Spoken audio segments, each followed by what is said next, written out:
Bismillahirrahmanirrahim. Assalamualaikum warahmatullahi wabarakatuh. Bismillahirrahmanirrahim. Alhamdulillahirabbil alamin. Shalatu wassalamu ala asyrafil mursalin wal qamarin nabiyyin wasidratul muntahal arifin sayyidina Muhammadin al-hadi ila siratal mustaqim wa ala alihi wa ashabihi wa man tabi'ahu bi ihsanin ila yaumiddin. Allahumma sholli ala nabiyil hashimi Muhammadi wa ala alihi wa sallim taslima amma ba'du. Ilahi anta maqsudi wa ridhaka madlubi a'tini mahabbataka wa ma'rifatak. Hadratul mukarramin jami'il ahli silsilah tariqah qadiriyah naqsyabandiyah ma'asriyalaya wa bil khusus syekhuna wa mursyiduna rabbi arwahina Hadratul Syekh Muhammad Abdul Ghasif Lamasrudillah pada sallallahu surah Al-Fatihah. A'udzubillahi minasyaitonir rajim. Bismillahirrahmanirrahim. Ya na'budu wa ya nasta'iinu shiratal mustaqim shiratal ladzina an'amta 'alaihim ghairil maghdubi 'alaihim waladdallin. Baik, ikhwan dan akhwat thariqah qadiriyah naqsyabandiyah rahimakumullah, muhtaram para wakil talqin, para mubalik serta seluruh ikhwan dan akhwat thariqah qadiriyah naqsyabandiyah seluruh yang rasa yang berbahagia. Ya, baik, langsung saja kita akan membahas tentang kumpulan nasihat pengersa Abah Aos yang ditulis oleh Abah Jagat ini. Sebenarnya ini sudah ada di buku Kanjul Ares 5 jilid. Jadi pengersa Abah Jagat, seluruh catatan-catatan suhbah beliau itu beliau bukukan dalam bentuk buku Kanjul Ares 111 Sabda Peradaban Dunia, yang kemudian oleh saya disaring lagi, diklasifikasikan lagi menjadi beberapa sabda yang sekiranya relate dengan permasalahan hidup kita gitu. Jadi kan sabda Abah Aos itu ada yang berkaitan dengan talqin zikir, ada juga yang berkaitan dengan kehidupan. Nah, saya kumpulkan dari 5 jilid itu, saya klasifikasikan. Jadi segala macam yang berhubungan dengan permasalahan dunia kita itu saya kumpulkan di sini di sebuah catatan kecil namanya kumpulan nasihat pengersa Abah Aos gitu. Nah, langsung saja ke bagian pertama adalah tentang zikir. Nasihat Abah tentang zikir. Zikir itu ingat kepada Allah Subhanahu wa taala. Jadi ketika kita sedang ingat berarti kita sedang zikir. Ingat kepada Allah, diingat oleh Allah. Fazkuruni azkurkum. Jika kamu ingat kepadaku, aku pasti ingat kepada. Jadi kita kalau lagi sendiri ingat kepada kita sedang ingat kepada Allah, hati kita ingat kepada Allah, maka Allah pun ingat kepada kita. Kalau kita lupa kepada Allah pun Allah tetap mengingat kita, tidak akan Allah melupakan kita. Kenapa?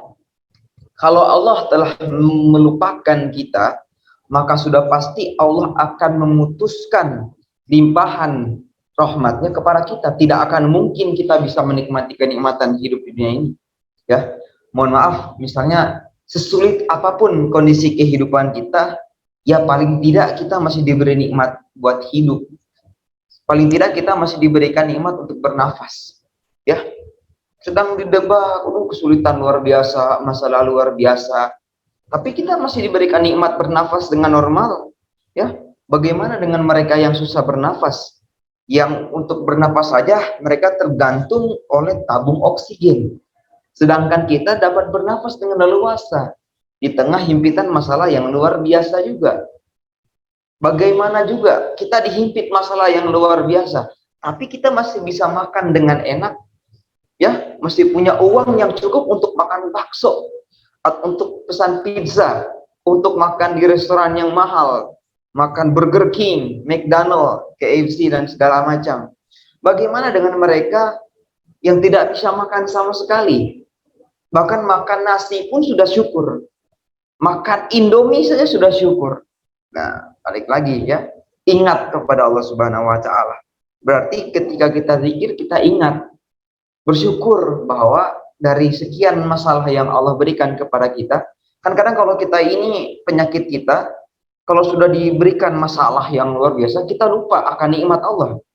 Lupa kita. Ya, dikasih masalah bertubi-tubi. Ya Allah, kenapa Engkau memberikan aku masalah yang sangat sulit sekali? Kenapa ya Allah? Kita lupa nih bahwa kita diberikan nikmat untuk hidup. Diberikan nikmat untuk berbicara. Berapa orang yang tidak Allah berikan nikmat? Banyak orang yang tidak bisa ngomong, susah untuk berbicara kan banyak. Tapi kita bisa diberikan nikmat itu. Nah, makanya zikir itu diartikan juga dengan syukur oleh Allah Subhanahu wa taala dalam hadis qudsi, "Iza zakartani syakartani." Jika hambaku ingat zikir kepadaku, ia sedang syukur kepadaku. Wa iza nasyitani kafartani. Jika hambaku lupa kepadaku, maka ia sedang kufur akan nikmatku. Nah, hati-hati ya ketika kita lupa, tapi Allah itu kan Maha Pengasih, Maha Penyayang. Ya, ketika kita lupa kepada Allah, pasti tetap kok Allah kasih kita kehidupan. Ya, kita bermaksiat saja, mesti Allah kasih kita kok. Ada, apakah ada gitu? Ya, bahkan mungkin kemungkinannya hanya 0,001%. Orang yang ketika berbuat maksiat, seketika itu juga Allah laknat dia, kan jarang terjadi. Fir'aun saja yang kemaksiatannya luar biasa, Fir'aun itu sampai mengaku Tuhan. Mengaku Tuhan di Fir'aun itu. Mengaku Tuhan, bahwa sampai mengatakan tolong bangunkan. Dia berkata kepada anak buahnya Fir'aun itu, laknatullah alaih, ya Allah melaknat dia. Fir'aun berkata, hei anak buahku, coba bikinkan aku menara yang sangat tinggi karena aku ingin melihat Tuhannya Musa. Fir'aun itu, tapi tidak langsung Allah laknat dia, tidak langsung Allah celakakan, masih diberikan kekuasaan oleh Allah untuk melawan Musa, mesti diberikan kemampuan oleh Allah Subhanahu wa taala.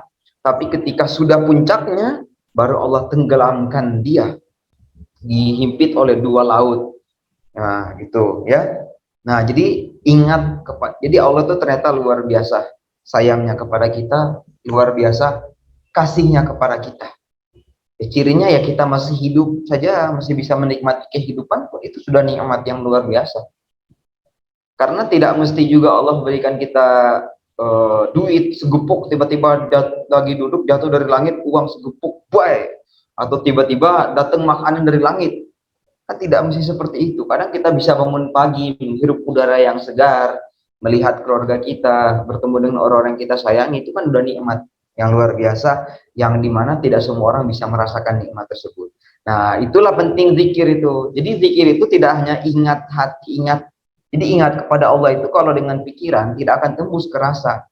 Tapi kalau ingat dengan hati pasti timbul keperasaannya, nanti dampaknya kepada syukur. Nanti ketika ada musibah menghadapi kita, kita mampu menghadapinya dengan tenang. Karena yang mengingat hati. Kalau mengingat dengan pikiran itu ya mumet, pusing. Kalau ingat dengan pikiran itu pusing. Ya, luar biasa pusingnya. Baik, kita lah itu mukadimah saja. Kita lanjut ke sabda yang pertama. Ini kayak harus dibikin mode apa? Miring. Nah, biar enak dilihatnya. Let's kembali. Nasihat tentang zikir, tentang pertama ini sabda pengaris Abah ya. Salawat Bani Hashim itu salawat perang. Perang apa saja? Termasuk perang besar melawan dan menundukkan hawa nafsu. Salat Bani Hashim itu salat menghadapi kompetisi, memenangkan persaingan termasuk dalam urusan-urusan dunia, menghadapi kompetisi bisnis, memenangkan persaingan kerja, karir dan lain-lain. Perbanyaklah membacanya, semakin banyak semakin baik untuk kemenangan, kemudahan dan kelancaran urusan kita di dunia tembus ke akhirat. Ini tentang salat Bani Hashim ya. Jadi Pangeras Abah itu bahkan kalau setiap ada yang ikhwan, beberapa kali saya sumpah itu, ketika ada ikhwan yang datang, kata Pangeras Abah, naik apa ke sini? Naik motor. Pas mau pergi kata Abah, Kade, hati ya. Hei, jangan lupa Bani Hashim, jangan nyalakan dulu gas motor, jangan nyalakan dulu mesin mobil sebelum sholat Bani Hashim. Merapat kepada juru selamat ya. Jadi ibu-ibu, bapak-bapak, ikhwan akhwat sekalian, mau kemanapun pergi, mau naik Gojek sekalipun, mau naik MRT sekalipun, keluar kerja, keluar rumah, melangkah dengan kaki kiri, sholat Bani Hashim dulu. Allahumma sholli ala Hashim wa ala muslimah. Fatihah ke Pangeras Abah baru berangkat. Nah, perang apa? Termasuk perang besar melawan dan menundukkan hawa nafsu. Jadi di sini Pangeras Abah menyebut fungsi dari sholat Bani Hashim itu yang pertama untuk menundukkan hawa nafsu. Nafsu itu kan innan nafsa la'ammaratun bisu, selalu mengarah kepada buruk-buruk. Ya, contoh perbuatan buruk yang sederhana itu gampang.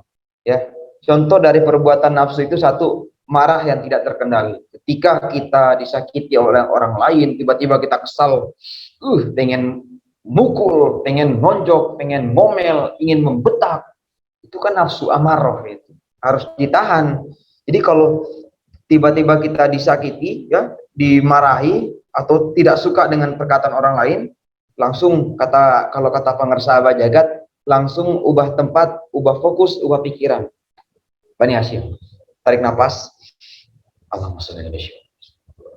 Bahkan ketika kita tahu aja itu kan salah satu proses kita untuk mengendalikan amarah kita. Ya kan, kalau di secara umum ya, bahkan non muslim pun meyakini hal ini.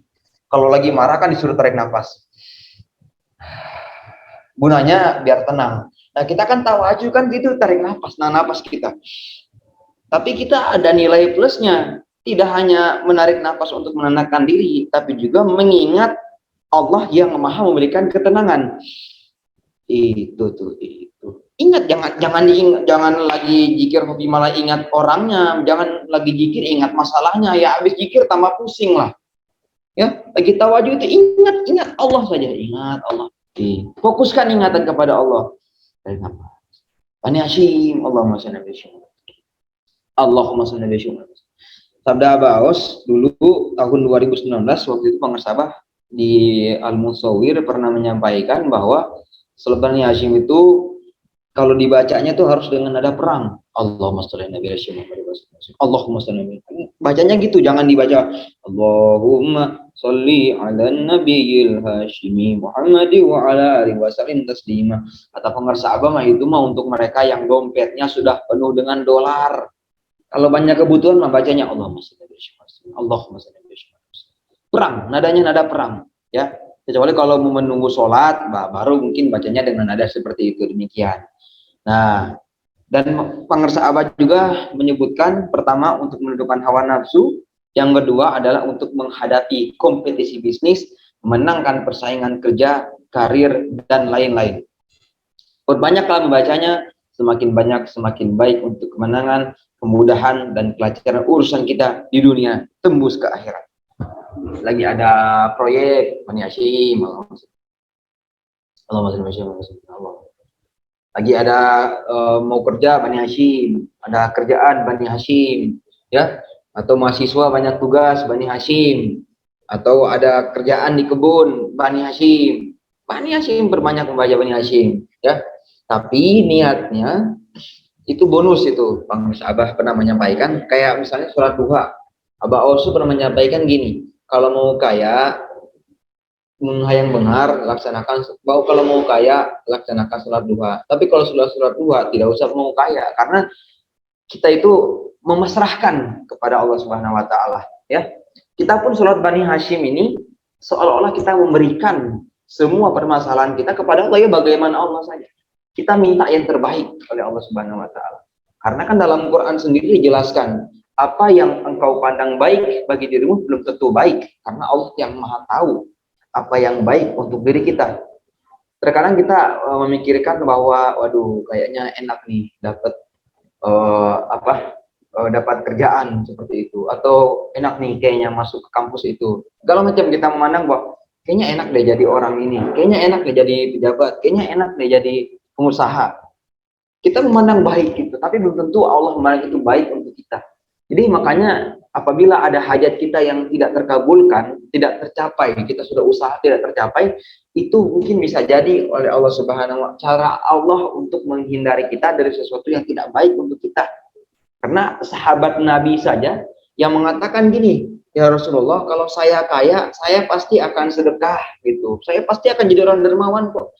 Nabi bersabda, belum tentu kalau kamu kaya itu, kamu kan jadi orang dermawan. Jadi kamu syukuri aja dulu nih harta kamu secukupnya seperti ini, kamu syukuri saja dulu.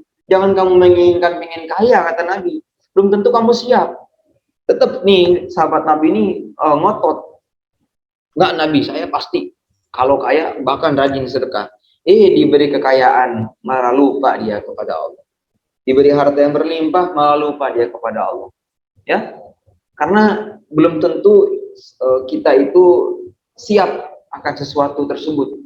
Bisa saja dengan Allah menguji, memberikan kita dengan keberlimpahan, kelebihan daripada orang lain, entah itu jabatan misalnya. Kita memiliki jabatan yang lebih tinggi, pengen punya jabatan yang tinggi, tapi sayangnya ada sifat arogan di dalam diri kita yang belum hilang nih. Jadi oleh Allah ditahan dulu sampai kita meninggalkan sifat arogan ini, sifat egois ini. Karena kalau misalnya sifat arogan dan egois ini tidak hilang di dalam diri kita, tiba-tiba kita naik jabatan misalnya, maka jabatan itu bukan yang beri manfaat kepada kita, justru memberikan madorot luar biasa kepada kita. Jadi ditahan dulu. Untuk kebaikan kita juga.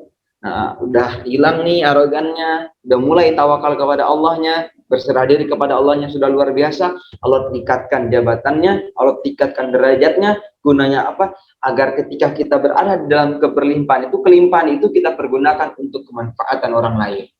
Ya, contohnya seperti Abah Awo sekarang, pemirsa Abah dengan keberlimpahan secara material, zahir batin yang beliau miliki, semua dimanfaatkan untuk ikhwan. Diberi manfaat untuk ikhwan. Bayangkan Sina Rasa dulu. Kalau ya apalagi mungkin di sini ada ibu-ibu dan bapak-bapak yang sudah lama bertorikohnya. Kalau melihat Sina Rasa dulu kan dibandingkan dengan sekarang kan kayak disulap. Dulu kan Bu Sina Rasa dulu kan tidak seperti sekarang, jauh sekali. Dulu tuh kecil, ya untuk menampung ikhwan juga dulu kurang muat, tapi sekarang oleh pengarsa abad demi kepentingan ikhwan diperlebar lagi, diluaskan lagi. Pembangunan terus berjalan. Tiap ikhwan yang datang dikasih makan oleh Abah Awas.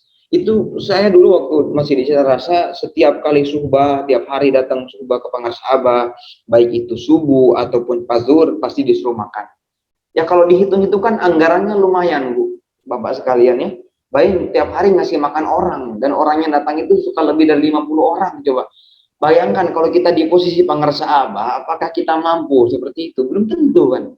Jadi Allah memberikan keberlimpahan kepada pengarsa Abah pun karena pengarsa Abah adalah kekasihnya Allah Subhanahu wa taala, dan Allah yakin pengarsa Abah ternyata mampu memanfaatkan keberlimpahannya untuk kepentingan umat.